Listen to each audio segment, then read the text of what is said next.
কোনো কিছু কথা আছে বোঝালে, যেমন আমার বই পড়ার কথা, আমার গল্পের বই পড়ার কথা, আমার ইংরাজি শেখার কথা, তাদের আরবি শেখার কথা, তাদের গান গাওয়ার কথা, এই ধরনের যে কথা আছে বোঝালে আমরা কি ব্যবহার করতে পারি?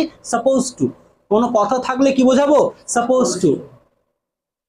Suppose two subject plus MSR plus suppose two plus V1 plus object. যেমন দেখো এখানে দিয়েছি আমার বই পড়ার কথা, তাদের আরবি শেখার কথা, আমার আপনাকে কল করার কথা, আমার ভাত খাওয়ার কথা। এগুলো আমরা তো প্রায় ব্যবহার করি। এগুলো ইংরেজি আমি কেমন ভাবে বলবো? কেমন কেমন এবার দেখো আমার বই পড়ার কথা, তাহলে আমার ইংরেজি কি? I.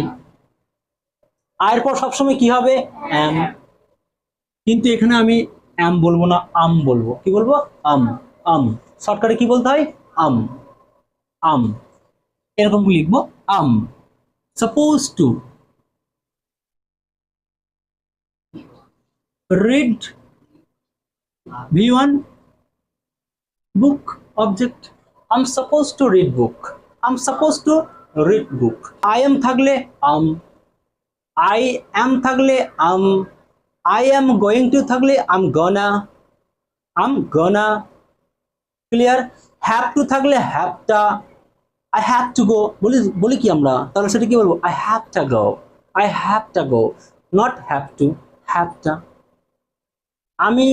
I am going to তাহলে I'm gonna to। ক্লিয়ার? এগুলো তাহলে এগুলো আমি পরে শেখাবো, একটা ক্লাস করে দেবো, নিশ্চয়ই করাবো। I'm supposed to read book, এগুলো অ্যাডভান্স লেভেল ইংরেজি। I'm supposed to read book। তাদের আরবি শেখার কথা, তাদের ইংরেজি কি?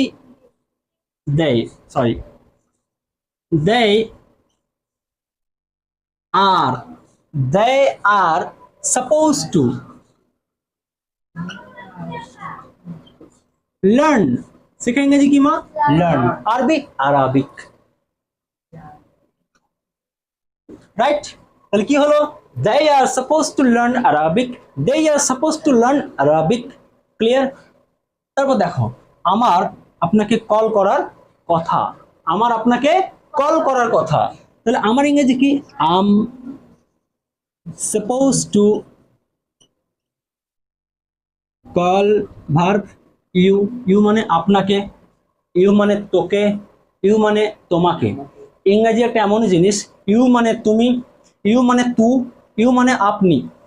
তুমি একটা হেডমাস্টার মশাইকে ইউ বলতে পারবে, তোমার বন্ধুকে ইউ বলতে পারবে, তোমার ফাদারকে ইউ বলতে পারবে।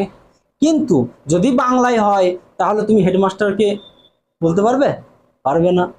যেটা যেমন সেটা সেরকমই বলতে হবে। তাহলে দেখো I'm supposed to call you, আমার আপনাকে কল করার কথা। শেষে দেখো আমার ভাত খাওয়ার কথা, আমার ভাত খাওয়ার কথা। তাহলে I'm supposed to